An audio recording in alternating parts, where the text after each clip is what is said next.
व्यासपीठावरील मान्यवर, वंदनीय गुरुजन वर्ग व इथे उपस्थित माझ्या मित्र-मैत्रिणींनो, सर्वांना माझा पुनश्च नमस्कार.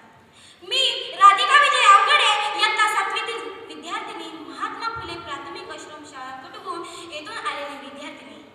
कटगुण म्हणजे कटगुणात झालेले एक रत्न, ज्या रत्नाने शिक्षणासाठी, मुलींच्या शिक्षणासाठी पाया खोदला. म्हणजेच कोण? तर महात्मा फुले आणि सावित्रीबाई फुले यांना माझे वंदन करून मी माझ्या भाषणाची सुरुवात करते. माझं एकदा ऐक नाही, मी आता मोठी झाली, असं तूच नाहीस का म्हणालीस? मग मलाही सगळ्यांसारखा एक छानसा मोबाईल फोन पाहिजे की नाही? आई म्हणते, का? कशासाठी?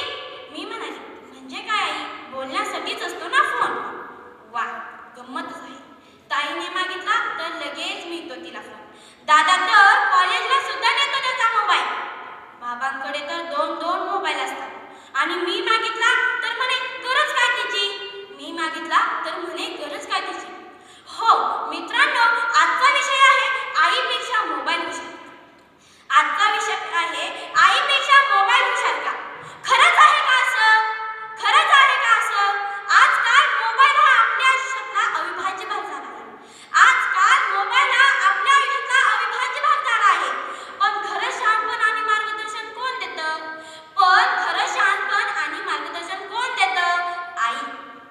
आई म्हणजे प्रेम, वात्सल्य, संस्काराचा ठेवा. आई म्हणजे प्रेम, वात्सल्य, संस्काराचा ठेवा. ती आपल्याला जगायला शिकवते. तिचे ते मार्गदर्शन कायमस्वरूपी असते. पण ते कधीच कालबाह्य होते. अहो, मोबाईल एका सेकंदात जगाची माहिती देतो. प्रश्न विचारल्यावर उत्तर देतो. पण योग्य अयोग्य यातला फरक काही शिकवत नाही.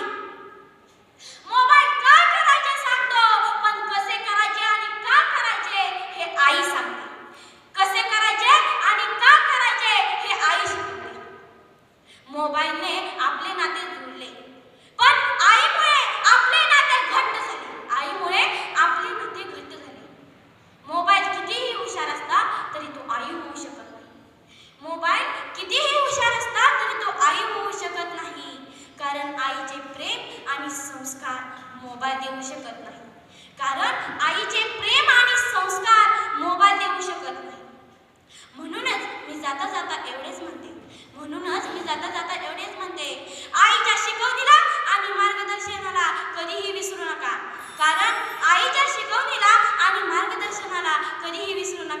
कारण आई ही आपली मार्गदर्शक हुशार आहे. आणि हुशार आहे. ते म्हणतात ना, स्वामी तिन्ही जगाचा, आई विना भिकारी.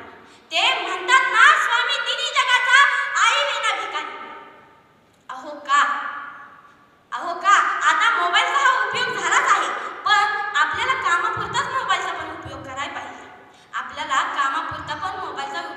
पाहिजे. म्हणून आता मी म्हणते, समाजाच्या सेवेसाठी झिजून गेले जे होऊन चंदन. अशा या गाडगे महाराजांस माझे त्रिवार वंदन. अशा या संत गाडगे महाराजांस माझे त्रिवार वंदन. तसेच परवा दिवशी म्हणजे उद्या एक नवीन वर्ष सुरू होणार आहे, 2026. त्याच्या तुम्हाला हार्दिक शुभेच्छा. एवढे